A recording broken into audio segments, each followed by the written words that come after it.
Base are belong to us. You're listening to Gamers Digest, a podcast where your hosts put the controllers down just long enough to talk about gaming news, rumors, and anything else they can think of. Here are your hosts, Spyder1 and Mr. Factastic.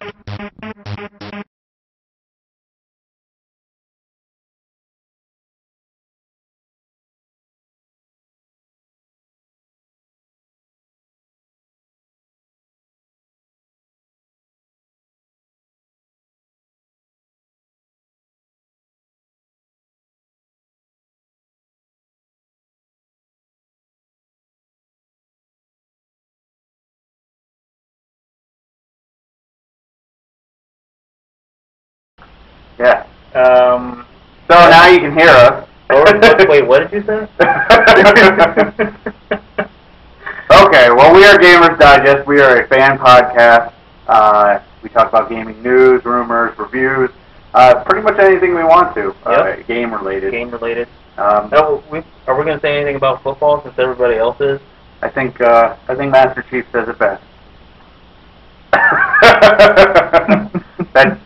Since we are not a sports show, that's what we'll leave it to. Yeah. So, other than yelling at the TV because of the NFL, what did you actually get a chance to play this week? I did play. I finally got to play. I'm surprised and actually forgot to mention that Tekken Tag Tournament 2 came out, I think it was last week, right? I think so. Last Tuesday, yeah. My brothers got it, or my brother's roommate got it, and I was over there for a little while, and I got to play it, and it was really cool. So we actually had a request to have it reviewed, so I just found out about that a few minutes ago, so I think that'll be my review for next week. This week I got a preview, so. Yeah, no review this week for you. I played Outland, not really this week because I did kind of finish it a couple weeks ago, but that's what I'm going to review. Mostly this week I've been playing Borderlands 2 and World of Warcraft because the new expansion came out yesterday. You had a little adventure with that, didn't you? I was trying to go for Realm first, stay up, got up early, stayed up, put my body through hell, and I didn't win, so I don't want to talk about it. It's fun. I'll probably do, I can't really do a review on an MMO. There's just too much to it. But I'll probably do, I guess, a preview. Okay. Be the best some way of to the, put it. and you have some videos, like some tutorials and guides and stuff I for do. other players, so that's also on the website. Yeah, and I'm going to be doing more of that, especially now that it's launched. So I was kind of holding back on it just because it's beta, and beta videos generally get, some hits, but they're not really what people are looking for. But now that it's out, actually the 2 videos that I did have posted actually doubled in their hits. There you go, yeah. So if you start early, once the game's out, Yeah, I mean, I made sure to get the first 2 out, like the first 2 dungeons out, just because I knew that's what people would want. And that's still a majority of what people are in, so. Well, I'll get the next 2. They're actually done. I just got to do the voiceover for them. Cool. They're all recorded, but I was waiting on them. All right. And I also played a little bit of Battlefield 3. You got Well, yesterday Battlefield 3 actually came out for the general public. So, You mean Armor Kill? Armor Kill, I mean. I was going to say, Battlefield 3's been out for a forever. while. But yeah, Armor Kill came out yesterday for everybody else. All the premium members got Battlefield 3. So yesterday, I will say the landscape has changed. A bunch of noobs. There's a lot of trolling going on. Oh. A lot of people just doing things that they're not supposed to be doing in the game. But it's fun to do that sometimes. Sometimes. If you're with a group of friends, I remember doing that in Halo. Like me and a friend we would just grab warthogs and race it during games, or he would grab the warthog and I'd get on the back. I would just blow our own warthogs out of get the water and stuff. It's sometimes it's fun. Sometimes it is. I mean it was interesting. I can't say that I do it all the time. There's a lot of people that just get in there to do control. Me and my buddy, what we're trying to work on doing now is take a helicopter, put C4 on it, ride a helicopter up to the gunship, and then jump out of the gunship, and as it's flying towards the gunship, blow it up. Nice. Yeah, we've seen videos of it, but we want to do it for ourselves. And have you seen the Battlefield, I think it's 1942, where the guy does the airplane and he he like jumps out of the airplane and he shoots the plane behind him with a rocket launcher, but his airplane does a loop and he catches it on the way back down. No. Oh man, that thing's got like 10 million views. Wow. It's something loops, like Fruity Loops or something. But I'm gonna have to look that up. yeah, like his plane, like he's got one behind him and they go up and he bails out, so he starts to fall and the other plane goes underneath of him. So he shoots that with a rocket launcher, and then his plane does a complete loop and he catches it as he falls. Wow. That guy is amazing. I saw this video where these two jets at Battlefield 3, these two jets are fighting each other, dog fighting, and one guy, he's like, his jet is like, disabled. He bails out of it. He takes out his rifle, shoots like, I think he had a sniper rifle or something. He shoots at the jet that's flying right at him, snipes the dude in the jet, kills him, and then the jet's still coming upwards, and then he just gets in the jet and just flies off. Crazy. Dogfights are boring. Yeah. But when you're able to snipe the guy coming out of the dogfight, yeah, and steal his jet. I'm somewhat decent in first-person shooters, but I'd never be able to pull any of that stuff off. It takes a lot of practice. Yeah. Oh well. All right. Well, we got some quick news, so let's get into that. Not review. Quick news. Quick news.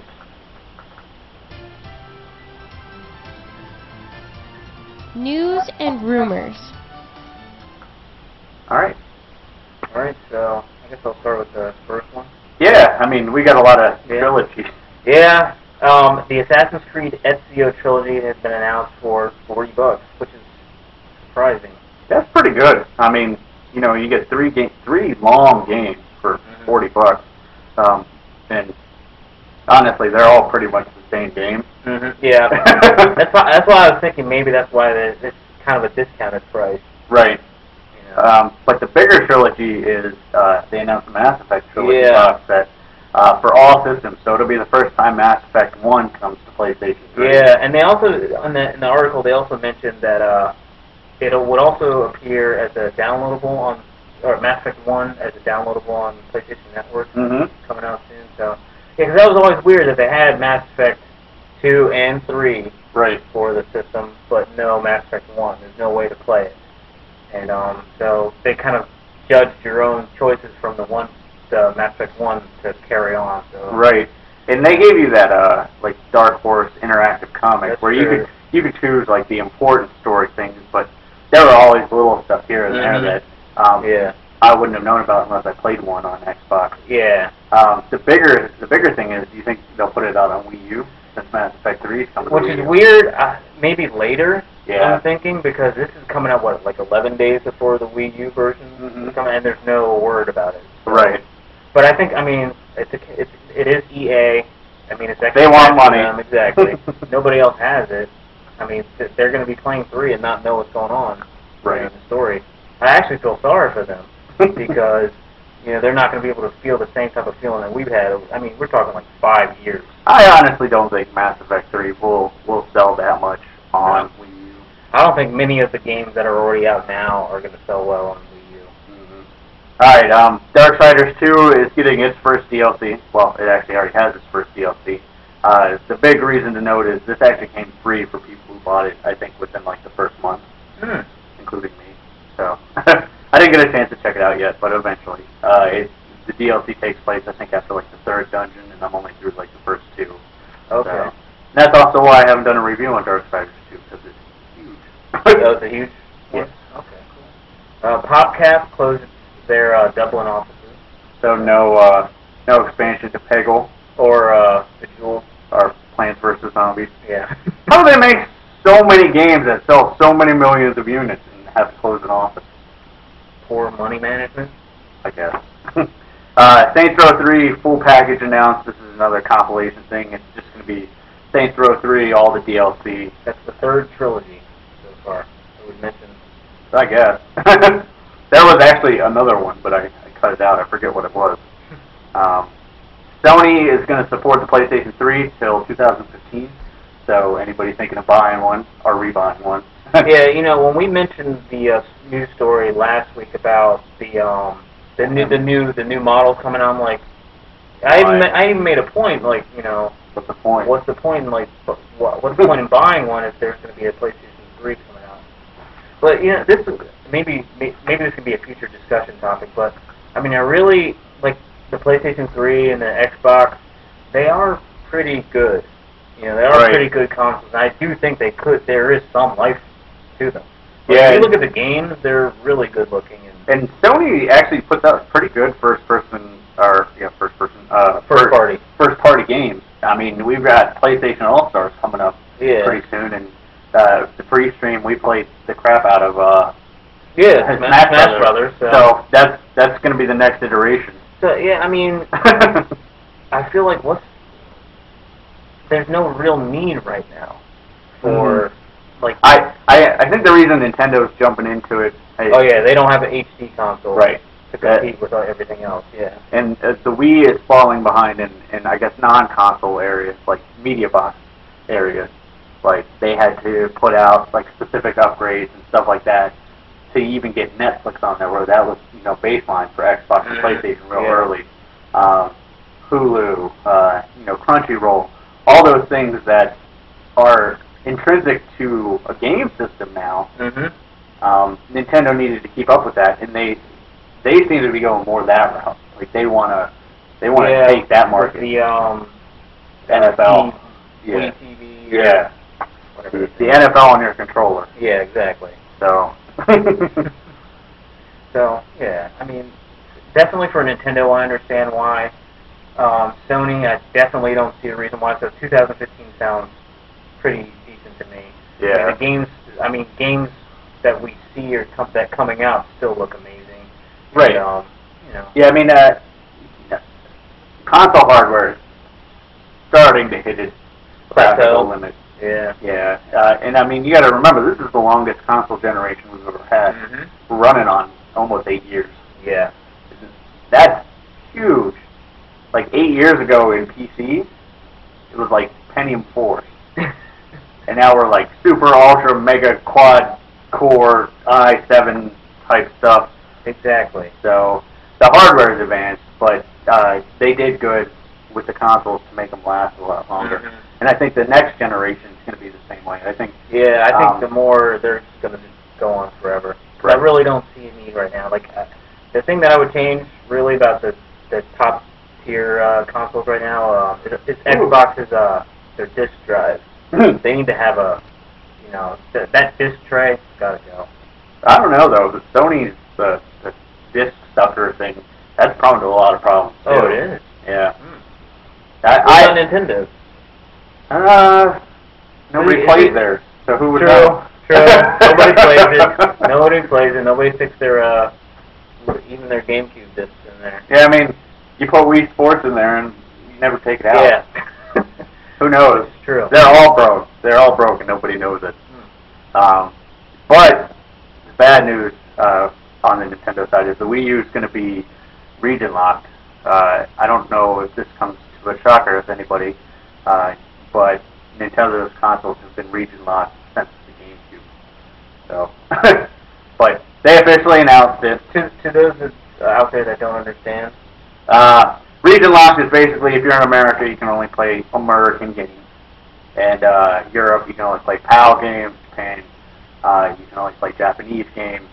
No importing here. Right. It's kind of like the step further of the TV system, where you got Region 1, Region 2, blah, blah, blah, blah. So, yeah, I think they do that just so if America wants the good games, they have to pay the premium. Yeah. Oh, well. So, Castle Crashers hit Steam? Yeah. Yeah, I was almost tempted to pick that up because I don't have my Xbox anymore, and I loved it on Xbox. And I thought about picking it up for PlayStation, but I'm still not sure if that has over the network support. Like through Steam, you can just pick up and play it with 4 people. Whereas I'm not sure if you can do that on PlayStation yet. Oh. And that's always the most fun because you fight through all the levels, and then at the very end, you got to fight each other to see who gets the princess. That's cool. But Castle Crashers is a great game. If you haven't played it, go play it. From the creators of Alien Hominids. Yep, and Battle Block Theater, if it ever comes out. Mark of the Ninja is also coming to PC. They said probably sometime next month or November. You previewed that last week. Yep. So I'm excited about that because I don't have an Xbox. Yeah, it's a really good-looking game. It plays smoothly. Like I said, I definitely think it's in the running to be one of the top arcade games of the year. Oh, easily. And the summer of arcade, where they usually showcase like the top end arcade games, is pretty weak this year. I mean, they let off with Tony Hawk, which Tony Hawk's a good game, Yeah. but it's not like what they were before, like Yeah. Shadow Complex and Explosion Man. So, more digital news. PlayStation Network finally officially launched its Digital Day One program. Basically, that means that top-tier titles will be available to digitally download Day One. They've tried this out with a few games like Mass Effect 3, I think Amazing Spider-Man. Yeah. But now they are officially rolling it out and saying games like Resident Evil 6, Doom 3 BFG Edition, there's like a whole bunch of them, will be available. The bigger reason I put this on here is, do you think this is I think this is the first big, major game company to get behind digital distribution on a console. And that's pretty cool because I think they see how well Steam's doing, and they want a piece of that pie. Exactly. Yeah. Well, I'm not sure the time frame for the digital copy to be for sale on the Xbox, but like if you look in the Xbox's their game marketplace, a lot of the big games, or a lot of the games, are available to download Right. digitally on there, and that's why they're popping out all these like new hard drives, because You need the room. You need the room, especially for like I have a friend who has Rock Band, and like his hard drive's always full because of the songs. Well, yeah, there's like 4,000 songs or something for that Exactly. now. That's Yeah. ridiculous. Who could play the plastic guitar that much? I know. Who's still playing the plastic guitars? I still have the one you gave me, and I don't even, I can't even The one with use the it. Apple symbol on it? Uh-huh. Nice. All right. Well, we got some I guess larger news stories. Yeah, larger news stories. Not so bite-sized news stories. Yeah. Valve's in some legal trouble over in Europe over their new end user agreement. So we did a quick news story about how they changed it so that you can't bring a class action lawsuit against them. Well, apparently over in Europe they think that's a little unfair, which I can agree with. They get away with it here because obviously they know the laws and the loopholes here. So, but yeah, if there's any problems with it over in Europe, currently you can't bring a class action lawsuit like you can here. So you have to sue them as an individual, which that never goes well when you're going against a large corporation. So basically the judge said you either have to change this license agreement so people can bring class action lawsuit against you, or you have to go to court to fight, to fight it. So until October 10th. Yeah, they originally had until today, but the judge granted them an extension because initially the judge, or I guess they ruled like last Friday, so they only had like 4 or 5 days to change it, which you can't go through that much legal crap. The other big reason it's a big deal in Europe is that other news story we ran where you're supposed to be able to resell digital goods in Europe, which we still haven't figured out how that works. But they say that affects that too. So I don't know. I'm probably like everybody else, and I never really read the things. Except oh, let me scroll down. Yeah. Oh man, I can't scroll down or I can't click accept until I scroll down. And, like prove that I read everything. Right. Who reads all that crap? I guess somebody does. So. All right. Let's do your story. Let me do the next story, and we'll do your story last. Yeah, okay. Yeah, well. StarCraft 2's multiplayer may be going free to play. This could be huge because we talk a lot about esports. I've kind of proven to you that it's a real sport. Really cool. I mean, it's legitimate. It seems legit. But this going free to play could be huge in the fact that more people in the U.S. Could actually get into StarCraft. It's a fun game to play. It's really hard to get good at. Like You know, I've been playing since the original StarCraft, and I still consider myself like a beginner. Yeah, I'm just I not definitely know where you're coming from there. But yeah, it's tough. It's rough, especially if you get Zerg Rush. Yeah. That's actually my whole strategy. If that doesn't work, game's over. But like I said, this could be huge for the U.S. Blizzard currently says they're just looking at it. They're not real sure how they would monetize it. They said that, you know, playing somebody that doesn't have all the units doesn't seem real fair. Yeah. So they're trying to figure it out. Maybe they would cut maps. Maybe they would cut game sizes. Like free to play, you can only go up to like 1v1 or maybe 2v2 instead of 4v4. Okay. Or maybe free to play, you can't do ladder games, or you can't, you know, get above a certain ranking. That's pretty. I mean, that's really cool. If I ever had a better PC, you know, maybe I would play some StarCraft 2. Right, because I mean, StarCraft 2 is still that game that I go back to, and you know, I'll play a quick game here or there. I don't really play the ladder too much because I'm not that good. We used to have StarCraft, the first StarCraft, LAN parties where we bring PCs over to where our work was. Mm-hmm. Yeah. That was when I learned how to set up a LAN, StarCraft. Nice. But this going free to play kind of would hurt Blizzard a little bit in the fact that they made no LAN support for StarCraft 2. Like, it's another one of those you have to go through Battle.net to play it regardless. I was about to mention that, bring up Battle.net. How is that going to fit into this? I don't know, but that would be really stupid then if you still have to go through Battle.net. Like, hopefully they bring LAN support in, because it makes tournaments harder. And, you know, if this goes free to play, there's going to be more people that want to play. Exactly. So, I'm looking forward to it. We'll keep an eye on it. If they like it, I mean, they might end up buying it. Right, and with the new expansion coming out, say the new expansion comes out, there's rumors that it may come out before the end of the year, but I doubt that. But say the new expansion is supposed to come out in, you know, early next year, Q1 2013. If they release StarCraft 2 multiplayer for free, you know, November, think of how many more people are going to be amped, and they'll want to go out and buy the expansion and stuff together. So that could be pretty cool. I haven't seen any numbers from the World of Warcraft expansion, but I know every time they come out with a game, they break some kind of record. Oh yeah, so. Yeah. I've seen the media blitz, the marketing blitz for Mists of Pandaria. Oh yeah, it is insane. I mean, the commercial's cool. Little Kung Fu Panda. Yep. It's yeah. We're gonna hear about it. You're not supposed to say Kung Fu Panda. I know. But it's. It's.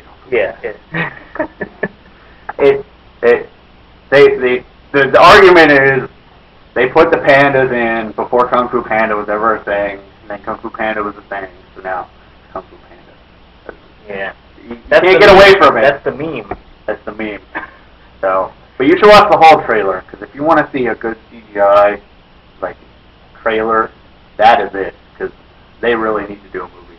They do. Unfortunately, I found out that, like, their trailers,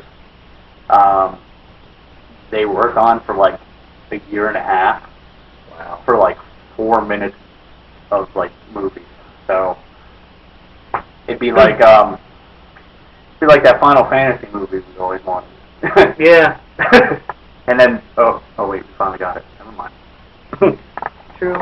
Yeah. All right. Let's I was about to read the StarCraft story. All right. You know that we're all fans of Walking Dead from Telltale Games. Well, we finally got word that Episode 4, Around Every Corner, is going to be announced for release in October. Finally. And all 5... Praise Tebow. Praise... I'll do the Tebow anyways. He seems got the direct link. I'll go to him. Although he played terrible this past Sunday. He played? Yeah. Oh, okay. Yeah, he played. All 5 episodes on disc will be on disc for December 4th.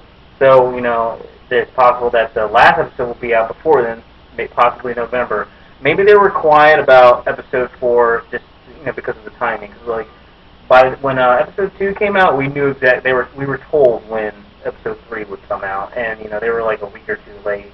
Right. But, you know, or a week or 2 off. I won't say late. I'll say off. Right. But yeah.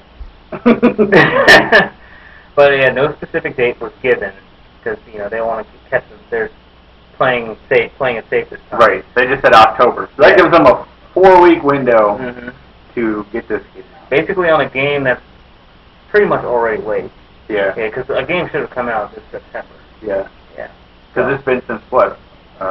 Mid-August. Remember, it was come out mid-August. It came out like towards late August-ish. Yeah. So yeah. All right. So I said once we got a date for Walking Dead 4, we would talk about Walking Dead 3. Not going to do a review for Walking Dead 3, just because you can only review the same game so many times. The only thing that changes is the story. We slowly become movie critiquers. Exactly. In the game space. So we'll just do a discussion and we can rate it, but we'll be loose with it. So Walking Dead 3 obviously takes place after Walking Dead 2. Yeah, that's after you meet up with the St. John family at the dairy farm, and they turn out to be cannibals, which we all saw coming. Right. From a mile away. Like, these people, like, what's this food that they're talking about? What are they eating? But yeah, human biscuits. Yeah, human biscuits. Human steak. Wait, what did I'm gonna call him Art? What did Lee say when you it's people? It's people. So yeah. But you don't say that because then Clementine eats it. I did that on my bad playthrough.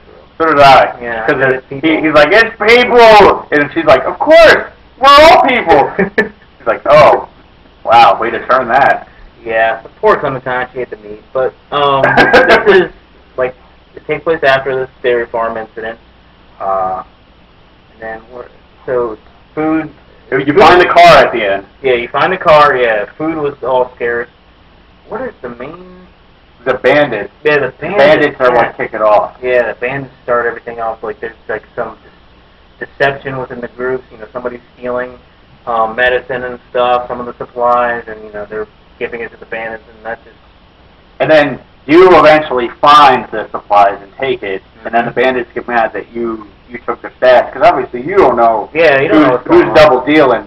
And basically somebody in the group made a deal with these bandits. I'm gonna give you supplies if you leave us alone. Exactly. So then the bandits come in. You end up killing bandits. You end up killing zombies. You have to leave, which I actually really like that scene, the gun scene, like that. Yeah, when you're using a little rifle and shooting them all. Yeah, it's a little wonky because it's an adventure game, but I think that was the most action-packed scene we've had so far. Yeah, it was. It gave you a little bit more control of things. Yeah, just that normally. Yeah, normally in the game you're just either picking something up. You're punching guys in the face or shoving them off, but you're never actually shooting something.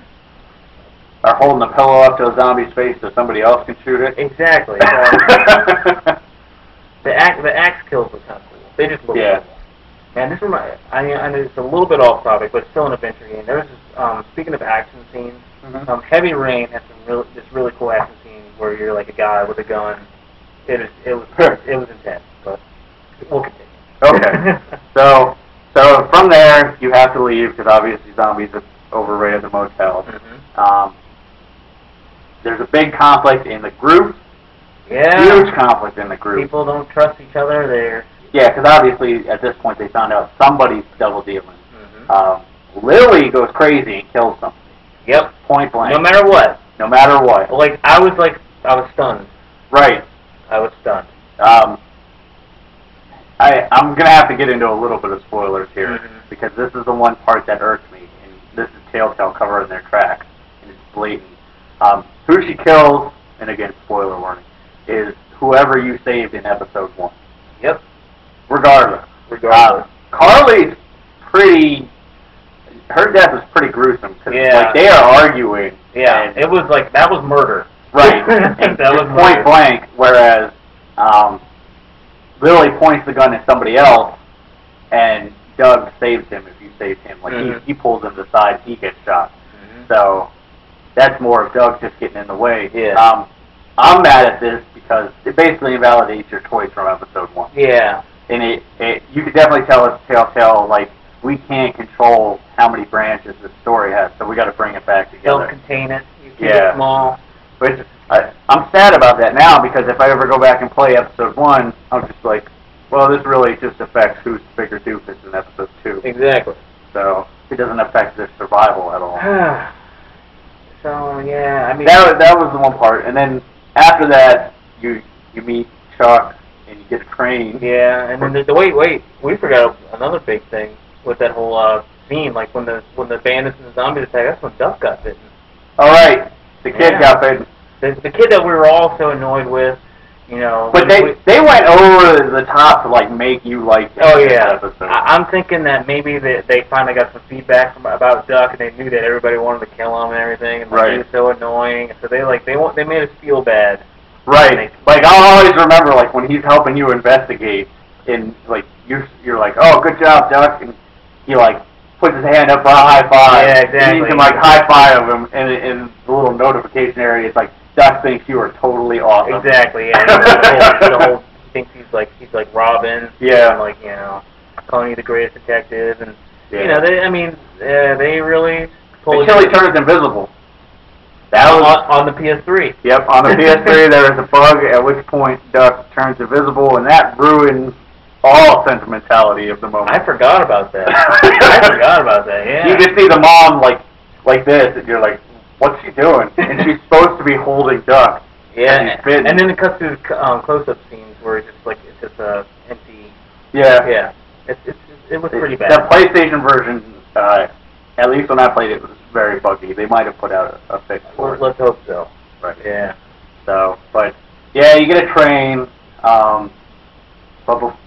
But you know, obviously Duck's bitten, so he's getting sicker. Mm-hmm. On the train, you meet a hobo, which Chuck may come more in.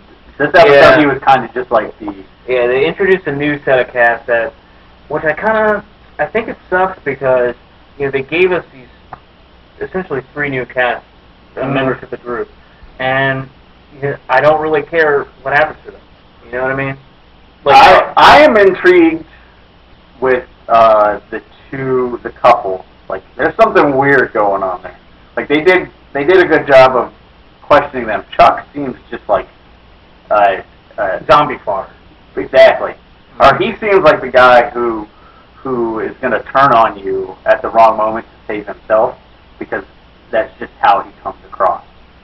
So, like, he seems wizened and stuff like that, but he also has been on his own for so long that, he doesn't need you. Right. So, yeah, it's interesting. I just worry about these, like, as far as the attachment or emotional component, because, like, I've learned that these adventure games, the reason we're invested in them so much is because we have some type of attachment to them. Right. Attachment to the story. And right now, like, before, when they didn't kill off the person we saved, we're building up these friendships since episode 1. The only people that are still around are just Clementine and Kenny. And, like, Kenny could go either way. I feel kind of bad for him because he lost his family, and that's all he's been living for up until this point. So, cats. That's all he's been living up to this point. So, I mean, I kind of feel some sympathy for him. But, there's who Ben? Ben's the guy who betrayed you. So, I mean, I don't care about him. Yeah. When he said he's going to punch his own ticket, I'm like, I can't wait. I can't wait to punch his ticket. I really like that scene where if you choose, like, the angry option, like when Ben finally confesses and he's like, I'm the one double dealing. If you choose the angry option, Lee is, like, dark. He's like, I could throw you off the train. And nobody would know. Yeah, I'm wondering how that's going to pan out for Ben there. Yeah, but the big cliffhanger at the end is you pick up all these people, but you find out that Clementine's actually been talking to somebody on the radio. Yeah. And he says he has her parents. So I think that's going to be the big draw for the next episode is hunting him down and figuring out who that is. Yeah, and he said he didn't care whether if Lee left her or not or something like that. He mentioned Lee, so it's like, if Lee's with you or not, Obviously, Clementine's been telling him what's been going on. So I'm intrigued by that aspect. I'm kind of wondering how it's going to turn out. I'm still standing by the fact that Clementine's going to choose what happens to Lee. She's big. She's going to be big to the end. You're definitely training her. Like this episode, it was blatantly obvious that you're training her to survive. So what do you think about do you think Kimmy's going to die in the next one? I don't think he'll die. If he does die, he won't die till the end. That's my guess. Yeah. So, because he's the only one with you from the beginning besides Clementine, so I think he'll see it out to the end. Unless there's something that happens in the next one that causes you to split up. Uh-oh. So, but either way, I enjoyed it except for the bugs. Yeah, I was pretty disappointed to see the buggy version for the PlayStation. Like I remember when I played the first episode, it was perfect. You know, the first episode for the PS3 was perfect. I played the second one. There were I had a couple, discrepancies with it. I didn't like, and but it wasn't as bad as the version I saw you play. Right. Yeah. Like I said, it's like a PS3 problem. They can't fix it for some reason. Like PC's nice because they pump out patches for like PC games All the time. There's nothing. Whereas with the consoles they got to go through this stupid certification process. Exactly. So I'd say probably episode 3. Unfortunately, is my least favorite because the ending was kind of weak. Just because of the fact that they really turned Clementine into the solve every puzzle tool. That was my only problem. It's like, look, a little space. Look, Clementine. Let's put Clementine in that little space. Oh no, zombies! Yeah. The ending seemed really like choreographed. I like the story element. Yeah. If you had to rate all of them, episodes 1 through 3 so far, how would you rate them? Probably 3, 1, 2. Like as worst? No. Or worse to better. Okay. Yeah. Okay. I could see that. 2 was really good. There wasn't a whole lot of zombie stuff going on, but just the way it was all plotted out and everything was really cool. The whole Larry thing, the choices you made in this, there wasn't that many choices for 3, was there?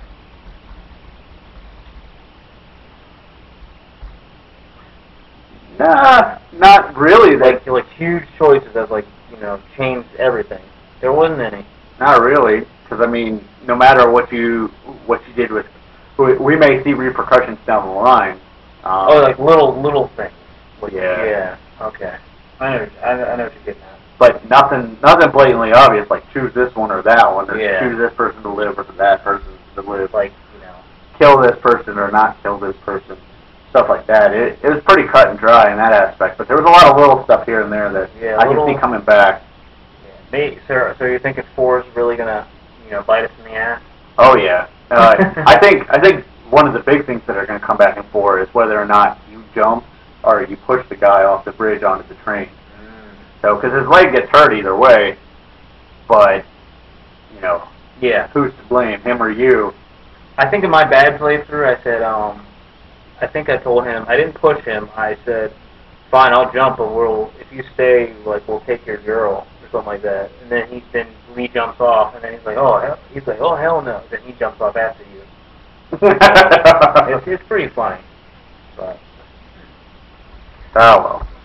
So, Walking Dead 4. Can't wait for it. Can't wait. Alright, you've got a preview for us. Yes, I do. On last week's show, I said that I was going to preview.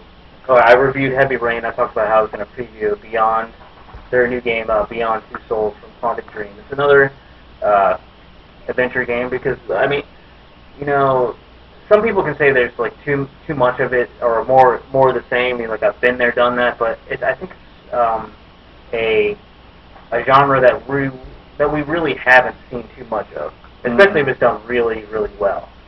Heavy Rain, I want to say is a masterpiece. It sold 1.5 million copies. That's pretty it's substantial in the fact that it sold 4 times more than Sony thought it would sell. Right. Yeah. So. Oh, we got a trailer. Do you want to play? Oh yeah, go ahead. Play the video for Beyond. Does it have the sound? I think so. Okay. Maybe we can watch this video real quick.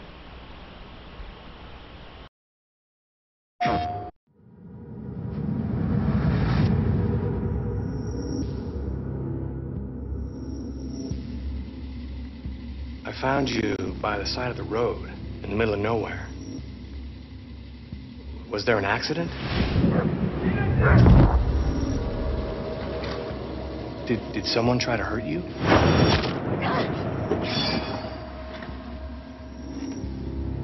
How about a name? Someone I could contact? You must have family, friends, someone who could tell me who you are.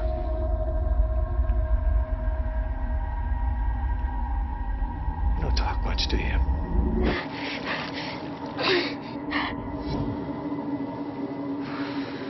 Oh, I get nowhere.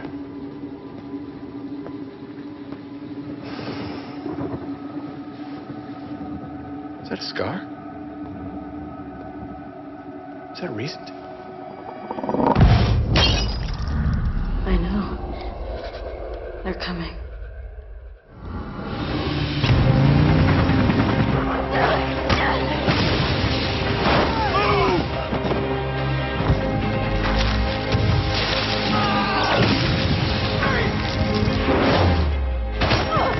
That's her! That's her! She's getting away! Tell them to leave me the fuck alone. Because next time, I'll kill everyone.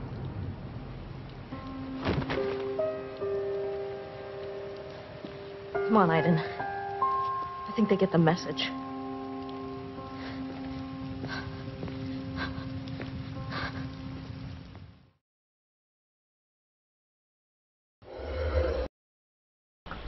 Pretty cool. Amazing. That looks unreal. And that's an adventure game. Like, Yeah. when Heavy Rain came out, it's more of a noir type game, like kind of a detective game, characters trying to solve a serial killer. Right. Quantic Dream did say their next game was going to have more of a science fiction twist, and then it turned out to be a supernatural one. So, like, basically your character, the main character, Jodie, let me make sure I get it, Jodie Holmes, she's played by Ellen Page, by the way. I was about to say, that's definitely the girl from Juno. Yeah, it's the girl from Juno, Inception.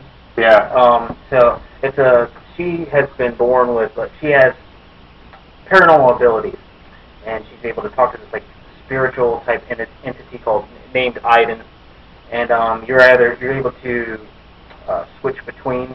There are parts in the game where you're able to switch between both characters.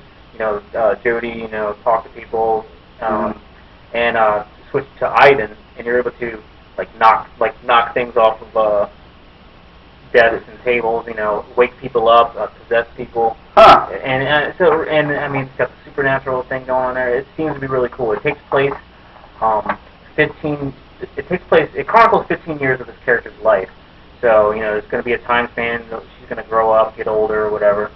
What else? That's what I thought was really cool, because Heavy Rain was really big on the story. Like, I was invested, and as much as we're getting invested into, like, Walking Dead, for instance, I know that what we can expect is that this game is going to be really, it's going to be, I can't think of the right word, but it's going to be engaging. So.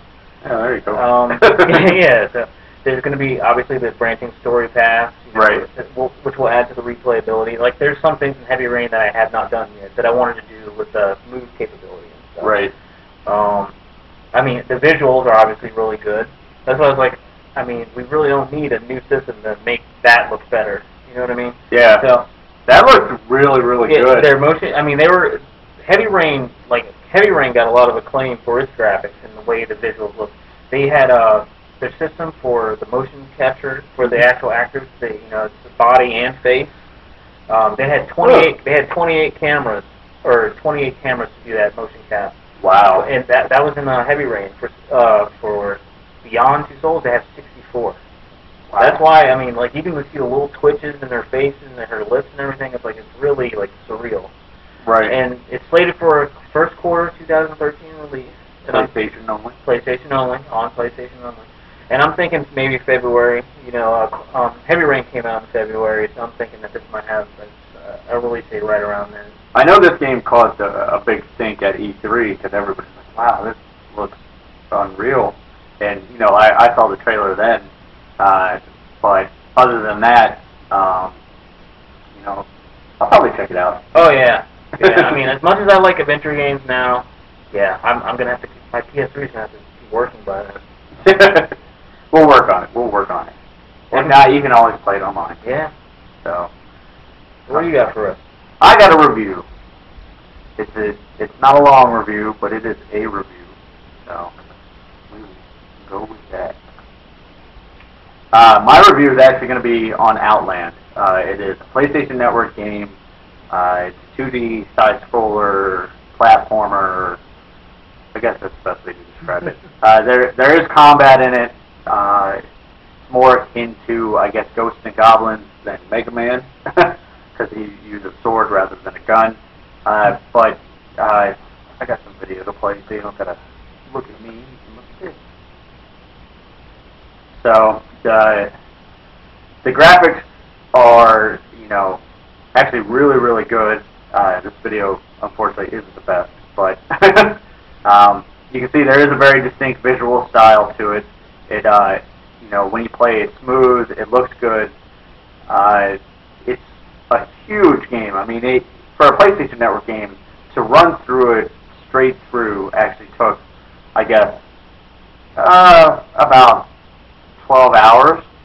But that's skipping stuff. That's me, not collecting everything. There are tons of collectibles, tons of stuff to find. It's just unreal how big this game is. And it was free to PlayStation Plus. I think it's actually still free to PlayStation Plus. But either way, it's definitely worth the $10 asking price if you don't have PlayStation Plus. As you see, there are a lot of puzzles and stuff that you got to do to, traverse, find your way around. And it is a pretty challenging game. And that's what I kind of liked about it. It reminded me back of like those old 2D platformers where you really had to think before you went ahead. Like I always go back to like I guess the Mega Man blocks, like the disappearing blocks and stuff like that, where you really had to figure out what you were doing first before you could, actually win. Yeah, also it reminded me a lot of Metroid too. Yeah, actually, I didn't think about that, like the Super Metroid, because you can backtrack and go to other areas and stuff, and traverse to areas you couldn't get there before. The boss battles are amazing. They do a lot of cool stuff with the boss battles because what you could do is you can switch between two forms, which this guy's trying to do here, but it's failing horribly. You can go light or dark, and that affects what's going on in the world. And there's certain like areas on bosses that you either have to hit light areas or you have to hit dark areas. So it's really, really neat. The bad side is combat's pretty simple. It's one button. There aren't very many different moves. And it changes a little bit as you get upgrades, but other than that, it's basically swipe, swipe, swipe, swipe, swipe. So that's kind of the downside.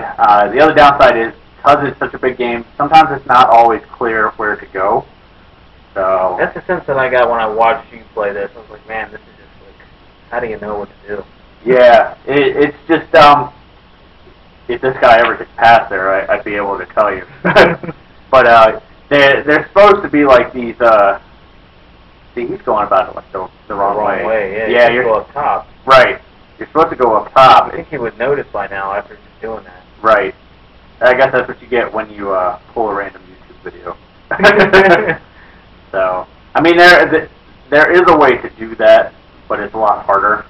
Because I actually think I tried that initially, and then I noticed that you can go up along the top. It's just got to run and slide. So, either way, it was a fun game. Like I said, for a PlayStation Plus, oh look, you finally made it. Wow, this guy is amazing. But now you'll finally get to see some combat and stuff like that. So.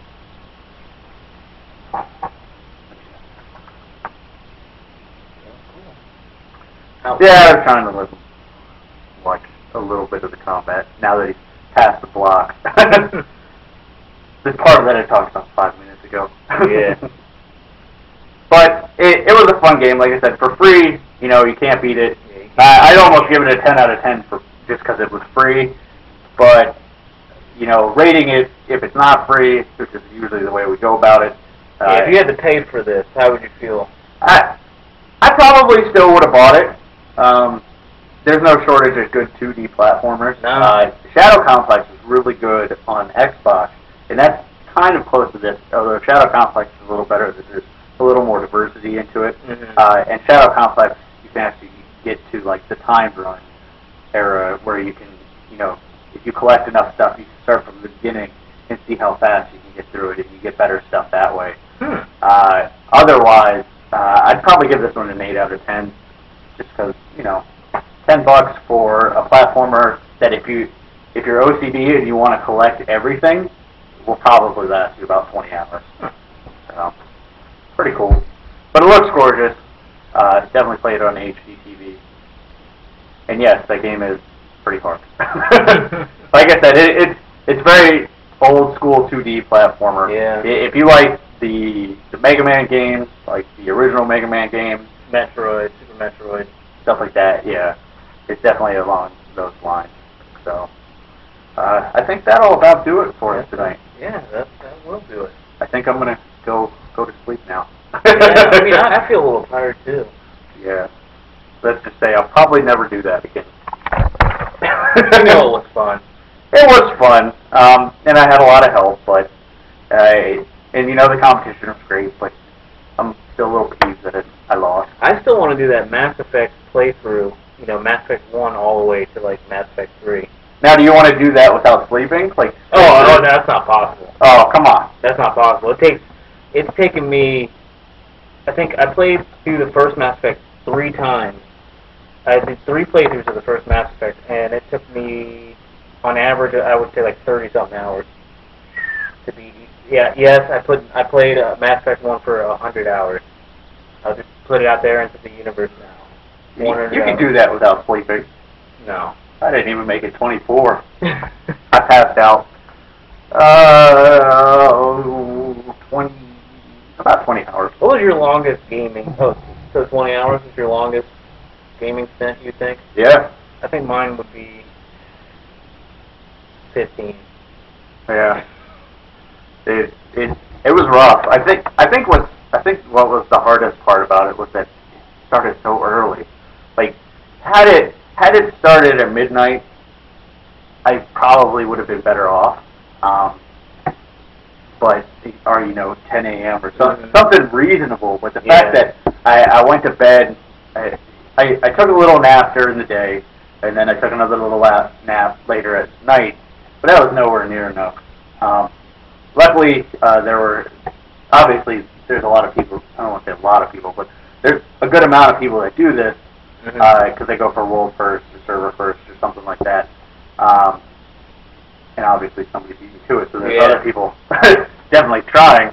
But there's a lot of health stuff out there on like what you can do to be healthy and stuff like that. Like, I got fruit juice, I didn't get soda, I got healthy stuff to eat. I actually worked out. That was really weird. You don't think wanting to play a video game for 15 to 20 hours would make you want to work out, but that's actually a really good way to keep your body going. And it worked for a while. Like, I did sit-ups, I did push-ups, not very well, but I did them. I ran on the trampoline. Wow. So, I probably worked out more yesterday than I have, the rest of the week combined. But I will never do that ever again. Just so you know. That's funny. But all in all, I lost. I actually found out this afternoon because the guy who eventually beat me had people helping him, and he actually confessed today that he had other people play his account. So which kind of sucks to lose to that. But he actually hit the cap last night at like 1 a.m., which I was passed out at. I passed out at like 6 o'clock or something here. So there was no way I could have made it another 7 hours. Against how many people controlling the account? Yeah. So that kind of sucks, but whatever. Next time. Next time. No, not next time. Yeah, I put about 15-ish hours into Mass Effect 2, I believe. Before Mass Effect 3 came out. Boy, no. Yes. Yeah. Now the guy who hit 90 on his monk hit it at 1 a.m. the next day. So overall, I guess almost 21 hours. That's pretty unreal. Yeah, that's crazy. So I had everything mapped out. Like I tried to do everything I could, but I'm just. Yeah, I remember when you told me about your plan. You know, you said you did the math and everything. Yep. Yeah. Yeah, I tried. Next time. So, but either way, you probably see it, but I'm still feeling the effects. Like I didn't feel good today, so. But I rambled on enough, so let's call it a night. And, Call it a night. We'll see you next week. Next week. We should probably stop saying that because that's in the outro now. That's true. It is. Bye. Redundant.